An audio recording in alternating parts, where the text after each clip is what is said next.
Okwach, over to you on Kenya. 10 minutes, thanks. Okay, thank you very much. I'm going to be quick because 10 minutes is just over.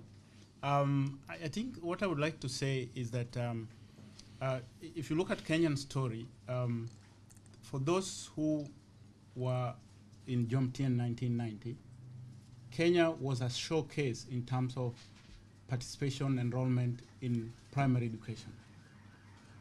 10 years after 1990, we went to sleep and things went down. But from 2003, Kenya has been a very good showcase in the region. And there are so many factors about that in the paper. As far as post-primary education is concerned, Kenya has been doing very well in the last 10 years. You can see that in 2000, the life expectancy, the school life expectancy was 8.4, but by 2009 it was 11. Today it is slightly going up, and it means that there are more children in school, not only in primary, but they're also participating and finishing both primary and secondary education. As far as university is concerned, it is so interesting that last year, in 3 months, we created more universities, from 7 to 23 universities. And the enrollment went up from 100,000 to 350,000. Currently, Kenya has about 60 public and private universities. That's a huge leap, huge leap, and it's expanded education opportunities, not only at the basic education, but also at the higher education. And from 2010, basic education is now compulsory, and it's supposed to be free, but that's another thing altogether. Again, it is important to also mention that the gender parity in secondary school has also picked up very well. And we are now seeing, in fact, in private universities, there are more girls at universities compared to boys. And in public universities, of course, the ratio is not very bad, but that is also a good achievement. Okay, sorry.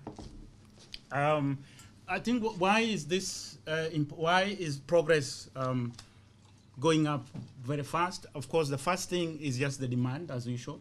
Of course, in Kenya right now, still there is that connection that if you take your child to school, the child finishes education, there's an assumption that you'll get a job, you'll lead quality of life, you'll be okay, and the whole story goes on. So parents sacrifice every little bit they have, sell their land, sell their cows, sell their whatever they have, so that their children can finish.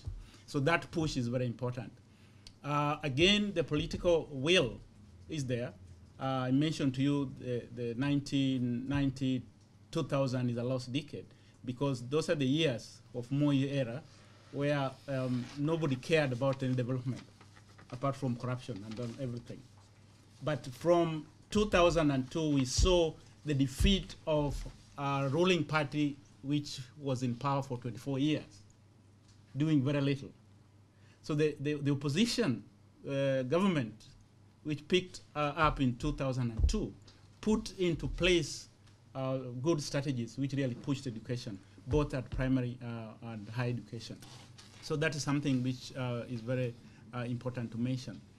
But again, in Kenyan case, we should also mention the role of the development partners, because when the new government came into being, for the first time since independence, in 2005, a huge education program was put in place, and a lot of money from the development partners were put there, and that increased something.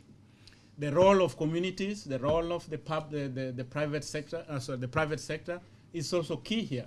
The Harambee self-help movement in Kenya is a very successful story, both at primary level, secondary, university. There are also all sorts of community, you can call them, community universities coming up, being financed by communities, being financed by parents, being financed by the private sector.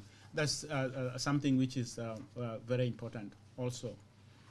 I think as much as we are talking about progress, there are many things which are still remaining. One of the biggest issue which is in Kenya right now is inequalities, both regional inequalities, economic inequalities, and somehow gender inequalities. The regional inequalities are so key because Kenya right now has a decentralized system. We have about 47 counties with their own government. But out of those 47, about 11 of them are in areas where economic endowment is not very good. Most of them are pastoralist, asal nomadic areas, the northern part of Kenya, pockets of Rift Valley and all that. Education, participation in education in those areas, even basic education, is very low. If you look at, you compare the counties-based education indicators with the national indicators, you'll get surprised. For example, the gross enrollment, national gross enrollment is something like 81% nationally, but in some of those countries, it's less than 20. So the inequalities are really, is a big challenge. How that is going to be addressed is something which is something to talk about. How, this is key, how to maintain and consolidate the gains which we have had in post-basic education. This is because of a new emerging issues like insecurity. The economic growth is not one of the best right now in Kenya. How to maintain those gains? If we are not careful, we are going to lose them. Mobilizing additional resources really to address the problems which are there is also a big challenge. But more importantly is the challenge of quality. We have done a good access, but where do we go with that? Studies are coming up showing right now that children are in school, that they are not learning. Although the argument is better, it's better to be in school rather than, but I think we should move and talk about what do we do with children who are school, or who are in school? What do we do to make sure that teaching is effective? What do we do to make sure that when children really finish, they transit and get something to do in life? That is very important.